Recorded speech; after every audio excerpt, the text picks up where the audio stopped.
งខ្លួនហើយសូព្រោះតែចូលចិត្តតែកំពុងគិតលុយមានកម្រិតចង់តែងតាមចិត្តធ្វើមិនដេចនឹងបាន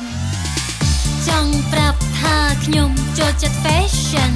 តែងម៉ូដថ្មីហើយខ្ញុំស្រមៃខ្លាចជាអ្នកច្នៃម៉ូដខ្លាចជាអ្នកល្បីពូកែច្នៃម៉ូដខោអាវតនសា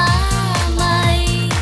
ហើយត្រូវលក់ឲ្យថ្លៃបើគេមិនទិញខ្ញុំក៏មិនទៅខ្វល់អីទុកស្លៀកខ្លួនឯងធ្វើខ្លួនជា superstar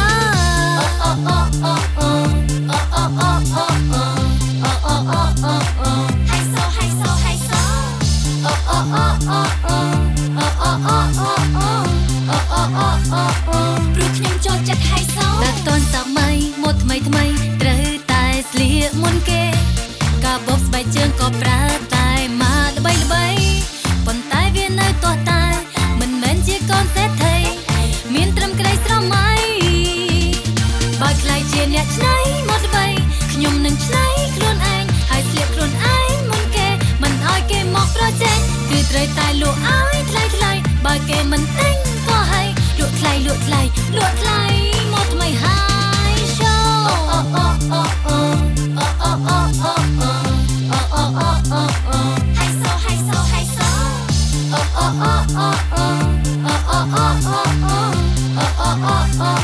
ព្រោះខ្ញុំចូលចិត្តហៃសូពូកែស្រមៃបែបនេះចូលចិត្តបែបនេះគូតែរកសង្សារជាកូនសេដ្ឋីទៅប្តីស្រមៃឆាប់សម្រាមិនបាច់មកខ្វល់ផ្ដាល់យកមកហេតុផលបែបនេះមិនបាច់ប្រាប់វាគ្រាន់តែរឿងយូរឬឆាប់ប្រាកដមានគូស្នេហ៍បើអញ្ចឹងមិនបាច់សម្លឹងណាឆ្ងាយសម្លឹងអ្នកកំពុងនិយាយនឹងមែនទេឆ្លាមលេទេពីមេស្រឡាញ់គ្នាទៅណាចាំគិតសិនក៏ចូលចិត្តដែរតែលឿនពេកគិតថាចាំស្អែកចាំស្នាបើព្រមថ្ងៃនេះយ៉ាងមិនដែរតែខ្លាចគេថាចិត្តងាយ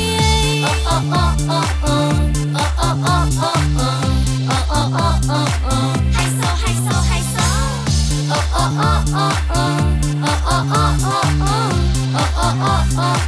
ព្រោះខ្ញុំចូលចិត្តហៃសូដល់តនសម័យម៉ូដថ្មីត្រូវតែស្លៀកមុនគេការបបស្បែកជើងក៏ប្រើតែមកល្បីប៉ុន្តែវានៅទាស់តែមិនមែនជាកូនសេដ្ឋីមានត្រឹមក្តីស្រមៃបើខ្លាចជាអ្នកច្នៃម៉ូដល្បីខ្ញុំនឹងច្នៃខ្លួនឯងហើយស្លៀកខ្លួនឯងមុនគេមិនឲ្យគេមកប្រជែងគឺត្រូវតែលក់ឲ្យថ្លៃបើគេមិនទិញក៏ហើយលក់ថ្លៃម៉ូដថ្មីហើយshow